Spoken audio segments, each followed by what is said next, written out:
Have you ever wondered why two people can react so differently to the same situation? Cognitive appraisal theory, introduced by psychologist Richard Lazarus, offers a fascinating explanation. This theory suggests that our emotions are not triggered directly by events themselves, but rather by how we interpret or appraise those events. In other words, it's not what happens to us, but how we think about what happens, that shapes our emotional responses. This simple yet powerful idea helps explain the wide variety of human emotions and reactions we see every day.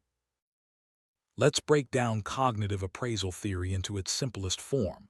Event right arrow interpretation, right arrow emotion. This means that when something happens, we first interpret or evaluate the event, and then our emotions follow based on that interpretation.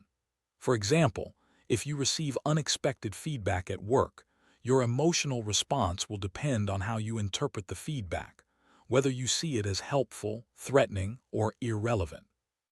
This sequence is at the heart of how cognitive appraisal theory explains our emotional lives. The first step in this process is called primary appraisal. Here, you quickly assess whether a situation is threatening, challenging, or simply irrelevant to you. For instance, if you're asked to speak in public, you might immediately think, this could harm me, threat; this could help me grow, challenge; or this doesn't affect me, benign, irrelevant. This initial judgment sets the stage for your emotional response, making it a crucial part of how we experience emotions. After the primary appraisal, you move to the secondary appraisal. This is where you evaluate your ability to cope with the situation. You might ask yourself, can I handle this? Or what resources do I have? This step is all about figuring out what you can do about the situation and whether you feel equipped to deal with it. Your answers here further influence the emotions you experience, such as confidence, anxiety, or motivation. Let's look at how primary and secondary appraisals work together. Imagine you're about to give a presentation. If you see the event as a threat and believe you can't handle it, you might feel anxious or fearful. But if you see it as a challenge and believe you're prepared, you might feel excited or motivated. The same event can lead to completely different emotions, all depending on your appraisals. Consider person A, who is asked to present in front of a group. Their primary appraisal is, this is a threat. Their secondary appraisal is, I can't handle this. As a result, they experience anxiety or fear. This example shows how negative appraisals at both stages can lead to uncomfortable emotions, even when the event itself is neutral.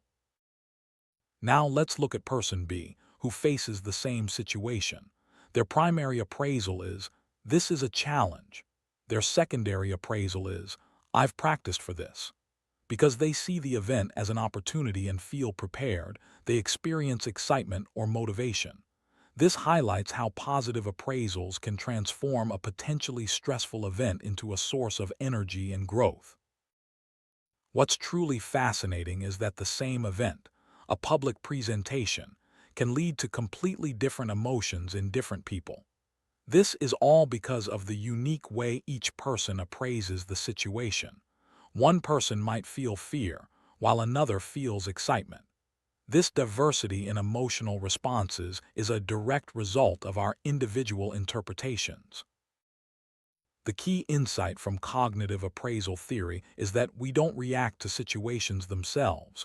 We react to the meaning we assign to those situations.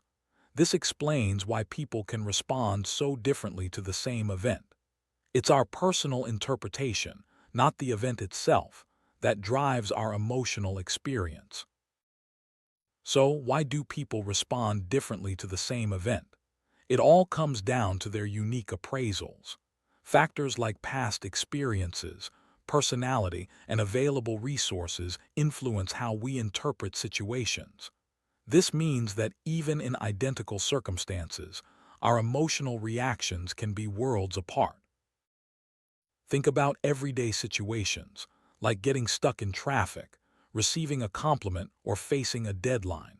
Some people might feel frustrated, others might stay calm, and some might even see an opportunity to listen to music or reflect. These differences are all about how we appraise each event, showing the practical impact of cognitive appraisal theory in our daily lives. The good news is that we can learn to change our appraisals. By becoming aware of how we interpret situations, we can choose to see challenges instead of threats or opportunities instead of obstacles. This shift in perspective can lead to more positive emotions and better coping strategies, empowering us to handle life's ups and downs more effectively. To put cognitive appraisal theory into practice, start by noticing your initial reactions to events. Ask yourself, how am I interpreting this? And is there another way to see it? By questioning your appraisals, you can open the door to new emotional responses and healthier ways of coping with stress. In psychology, appraisal refers to the process of evaluating or interpreting an event to determine its significance for our well-being.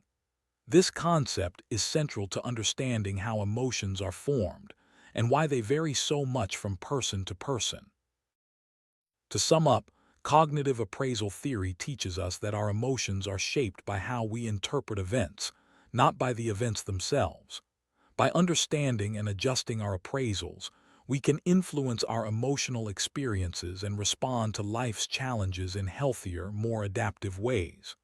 Remember, it's not just what happens, it's how you see it that counts.